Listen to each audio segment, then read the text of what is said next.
Hello, you're with Wolf Gorla, a couple-minute riff on IT and IT security. So the other day, we were talking about Grizzly Step, right? So with Grizzly Step, you've got IP addresses you can find, you got DNSs you can find it, you got an MD5 of the file.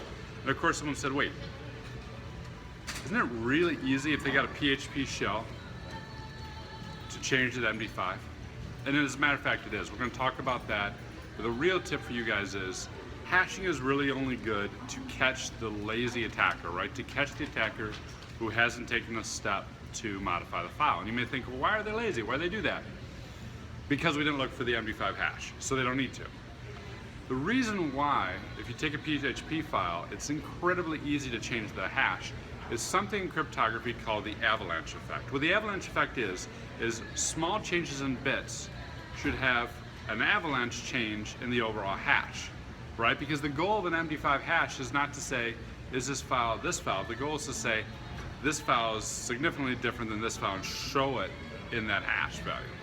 So the avalanche effect means if you open up a PHP file and you add a comment, even if it's just a couple characters, and you redo an MD5 hash, that resulting hash is significantly different than the original hash, which is why hashing is terrible as a detective mechanism, because as an attacker, I can change the hash very easily.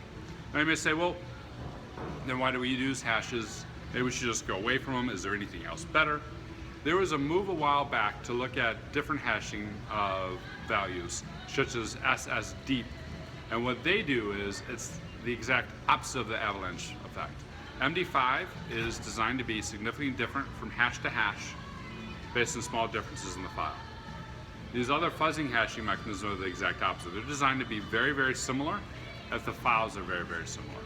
This technology actually came out originally of the universities, where they're looking at ways to find where people are cheating on their homework. So giving a hash algorithm, run the hash algorithm, and have the values relatively similar if the file is relatively similar. ssdeep is a tool that does this. There was a move for a while to adopt it. It seems to have gone nowhere. I don't know where it is. If someone knows, please hit me up.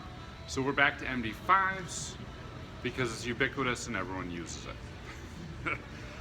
Still worth looking for, because again, the bad guys usually don't change the file, not because it's hard, not because it's difficult, but because if you're not looking, they're not going to spend the time to do it. What do you think? Do you know any good algorithms? What do you think the future is? Hit me up in comments, hit me up on social media, and if you're at CodeMash for the last day, come see me. I'm around, I'm hanging out. Cheers.